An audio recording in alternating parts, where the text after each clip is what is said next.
जहाज़ पहुंच गया। इराक में अमरीकी फ़ौजी अड्डे पर अमरीकी फ़ौजियों ने पोजीशनें संभाल लीं, जबकि उर्दन में मौजूद 40 अमरीकी लड़ाका तैयारों ने भी अपनी तैयारी मुकम्मल कर ली। हमला होगा तो ईरान क्या करेगा? आमिर रज़ा से बात करते हैं। आमिर भाई, ये सारी चीज़ें तो मैंने बता दी कि वो अब्राहम लिंकन भी पहुंच गया, इराक में भी तैयारियां मुकम्मल है, उर्दन में भी तैयारियां मुकम्मल है।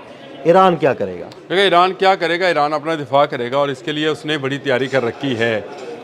ये मैं अभी एक इस्लामी टाइम्स वेबसाइट है, उसके ऊपर मैं देख रहा था तो उनकी तैयारियों की जो फ़हरिस्त है वो बड़ी ज़बरदस्त है। जो उन्होंने मुख्तलिफ़ मिज़ाइल और इंटरसेप्टर्स और बाकी चीज़ें जो हैं उनकी तनसीब की है। लेकिन एक चीज़ मुझे जो है वो बड़ी अपील की, और वो ये है कि ईरान ने 300 मिज़ाइल बोट्स तैयार किए हैं।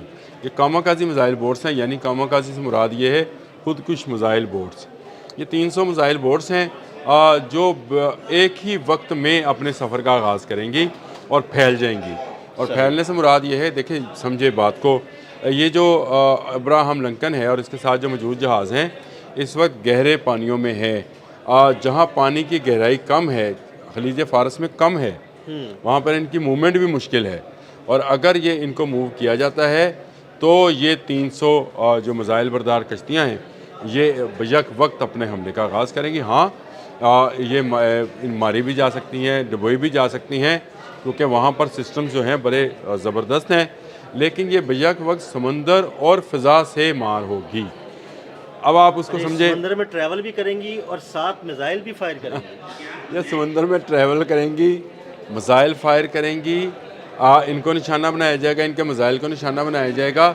लेकिन जो ज़मीन है, जो कि आपके पोर्ट्स हैं, ईरान के जो पोर्ट्स हैं वहाँ से और ईरान की फ़िज़ा से पैंथम 4 जो है जिसको पैंथम बोलते हैं और इसको F4 बोलते हैं जहाज़ को, वो या अली नामी मिसाइल जो है क्रूज़ मिसाइल उसको फायर करेगा, जो कि फ़िज़ा से समंदर की तरफ जाएगा और वहाँ पर बहरी जहाज़ जो है उसको निशाना बनाएगा। यानी ऐसा कोई मामला नहीं है, मैंने जो कहा था ना कि समंदर से और फ़िज़ा से और ज़मीन से जो है मिसाइल की बारिश की जाएगी। देखें ये ईरान तैयारी कर चुका। मैंने आपको पिछला एक व्लॉग आप मेरे साथ कर रहे थे तो मैंने आपको बताया था कि इतनी दूर आपने हरमज़ में खड़ा करने का मकसद सिर्फ ये है कि F-35S यहाँ से उड़कर ईरान तक बासानी पहुँच जाए, इसको रीफ्यूलिंग की ज़रूरत ना पड़े। लेकिन एक वजह और भी है कि कादर और नूर नामी 2 मिसाइल जो हैं वो इस तक ना पहुँच सके, जिनकी रेंज कम है। तो इस तक कौन सा मिसाइल पहुंचेगा? ये मेरा एक सवाल है ना सवाल। ये इस तक पहुँचेगा जी खलीज फ़ारस।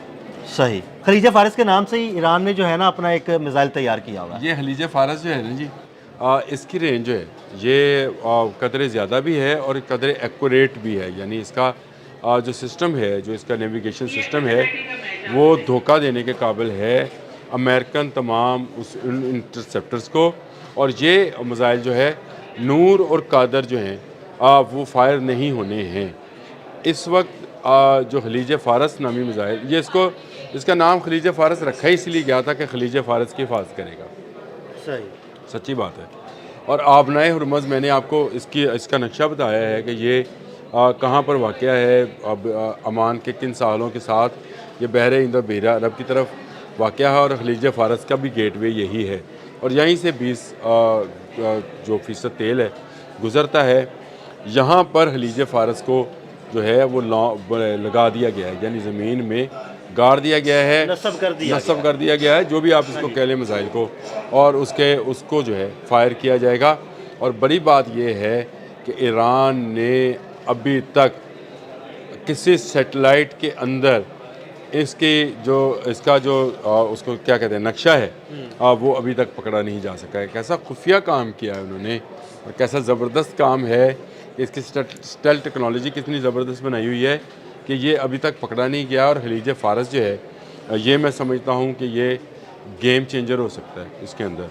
और नूर और कादर अगर नूर और कादर फायर किए जाएंगे डिस्टर्ब करने के लिए, डिस्कार्ड करने के लिए, उनके इंटरसेप्टर्स को एक्टिव करने के लिए या उन पर फायर करने के लिए। ये ईरान का बड़े ज़बरदस्त फार्मूला है जंग का, जो उसने जून में भी अप्लाई किया था कि वो हमला करता है ज़्यादा तादाद में। देखें जब आपके पास सलाहियत असले की उस नौइयत की ना हो जो कि इंटरसेप्टर्स जो हैं उसको क्रॉस कर सकें, तो फिर आप इंटरसेप्टर्स को भटकाने का काम कर सकते हैं। आप ज़्यादा तादाद में मिज़ाइल फायर करते हैं, कुछ ड्रोन्स भेजते हैं ताकि इंटरसेप्टर भटके, कुछ मिज़ाइल और ड्रोन्स को निशाना बनाया जा सके और कुछ जो है ना अपने टारगेट पर जाकर लगे। अच्छा, ये ड्रोन का वाला भी जो मामला है, ईरान ने वो ड्रोन भी बना लिया जो इसराइल तक जाएगा। वो भी जाएगा, उस पर फिर बात कर लेंगे वो क्या है, उस पर क्या क्या नहीं करता है। लेकिन ये मामला जो है कि 300 बोर्स जो हैं मिसाइल बरदार ये तैयार हो गई हैं और ये कामाकाजी हैं, यानी ये खुदकुश। ये आप समझे कि ये जाएँ ही जाएँ और ये कुछ मारेंगी, कुछ मरेंगी, लेकिन ये छोड़ेंगी नहीं। अब्राहम लिंकन जो है ये गरूर है अमेरिका का, इसको डुबोना अब ज़रूरी है। डूब गया तो अमेरिका डूब गया। अमेरिका की वो जो ख्वाहिश है कि वो दुनिया के तमाम पानियों पर, बहरा हिंद पर भी उसका कब्ज़ा हो, बहरा अरब पर भी उसका कब्ज़ा हो, बहर ओकियानूस पे भी वही हो, बहर काहल में भी वही हो, तो तमाम समंदरों पर उसकी इजारादारी हो, और वो यही बात चाहता है। मेरा ख्याल है इस वक्त उसकी राह में अगर कोई रुकावट है तो वो ईरान है, ईरान का जज्बा है, ईरान की ये तकनीक है, जंगी तकनीक, कि वो ज़्यादा तादाद में हमला करके इंटरसेप्टर्स को भटकाने का जो है कामयाब तजर्बा कर चुका है। ये तजर्बा उसने जो जंग जून थी, पिछले साल जंग जून जो हुई, उसमें इसराइल के ख़िलाफ़ इस्तेमाल करके इसको कामयाबी से इम्प्लीमेंट कर रखा है, और अब वो समंदर में भी पूरी तैयारी कर रहा है। कल रात जब ये ख़बर आई थी कि अब्राहम लिंकन जो है वो अपने हरमुज़ तक पहुँच गया, यानी खलीज फारस के किनारे तक पहुँच गया, गो वो ईरानी सरहद के अंदर नहीं है, बाहर है, उसी वक्त एक मशक भी की गई समंदरों के अंदर। ये भी मैंने वो इस्लामिक टाइम्स में देखा मजमून उसको, और उसमें ये बात बताई गई कि ये 300 जो हैं इनको एक्टिव कर दिया गया है, 300 कश्तियों को। ये मिसाइल बरदार कश्तियाँ हैं, और ये जो हैं ये तबाह बर्बाद कर सकती हैं अब्राहम लिंकन को। आपने पूछा था कि अब्राहम लिंकन को के लिए क्या कोई है, तो जी बिल्कुल है।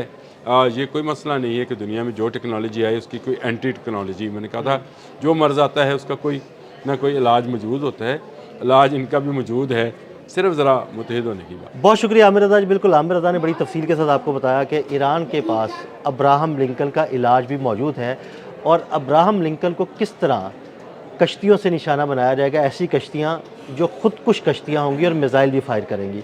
अदील अहमद और आमिर रज़ा को इजाज़त दीजिएगा। अल्लाह हाफ़िज़। कैसा खुफिया काम किया है उन्होंने, और कैसा ज़बरदस्त काम है। इसकी स्टेल्थ टेक्नोलॉजी कितनी ज़बरदस्त बनाई हुई है कि ये अभी तक पकड़ा नहीं गया। और खलीज फ़ारस जो है ये मैं समझता हूँ कि ये गेम चेंजर हो सकता है इसके अंदर। और नूर और कादर अगर फायर नहीं, नूर और कादर फायर किए जाएंगे डिस्टर्ब करने के लिए, डिस्कार्ड करने के लिए, उनके इंटरसेप्टर्स को एक्टिव करने के लिए या उन पर फायर करने के लिए।